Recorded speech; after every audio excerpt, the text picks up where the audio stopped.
Assalamualaikum warahmatullahi wabarakatuh. Saya Nuri Fatin Farhana binti Nurizan memegang kad ID D202411100026 akan membentangkan poster ringkas yang bertajuk Personaliti dan Pendidikan. Personaliti merupakan gaya hidup seseorang individu yang diaplikasikan dalam situasi kehidupan merangkumi segala aspek tingkah laku manusia. Ia juga merujuk kepada corak tingkah laku, pemikiran dan emosi yang membentuk cara seseorang individu berinteraksi dengan persekitarannya.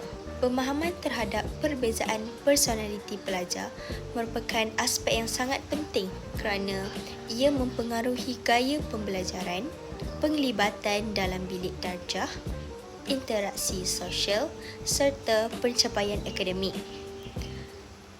Antara pengelasan personaliti yang sering dibincangkan ialah introvert, extrovert dan ambivert. Dalam konteks pendidikan, pelajar introvert lebih berkesan dalam pembelajaran kendiri dan tugasan bertulis.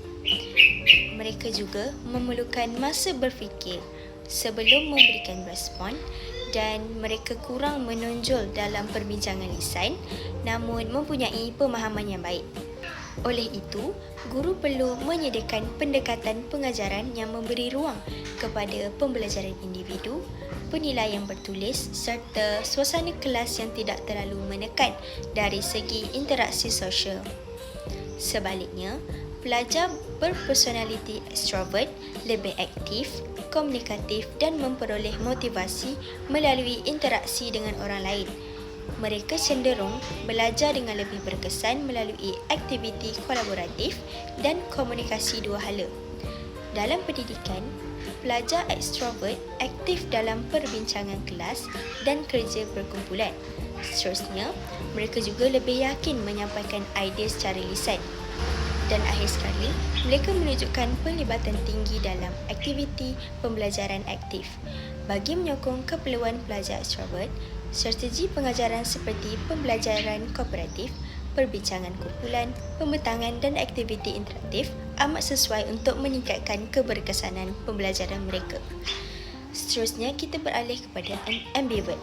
Pelajar ambivert pula mempunyai ciri-ciri introvert dan extrovert bergantung kepada situasi dan konteks pembelajaran. Mereka bersifat fleksibel dan mampu menyesuaikan diri dengan pelbagai kaedah pengajaran. Dalam konteks pendidikan, pelajar ambivert mampu belajar secara individu dan juga berkumpulan. Seterusnya, mereka juga mampu menyesuaikan tahap pelibatan mengikut aktiviti pembelajaran dan lebih mudah menyesuaikan diri dengan perubahan pedagogi. Kesimpulannya, perbezaan personaliti pelajar menurut sistem pendidikan yang inklusif dan berpusatkan pelajar, guru dan pendidik perlu merancang strategi pengajaran yang pelbagai agar dapat memenuhi keperluan semua jenis personaliti. Dengan memahami dan menghormati kepelbagaian ini, proses pembelajaran dapat dilaksanakan dengan lebih adil, berkesan dan menyeluruh. Sekian daripada saya. Terima kasih dan Assalamualaikum.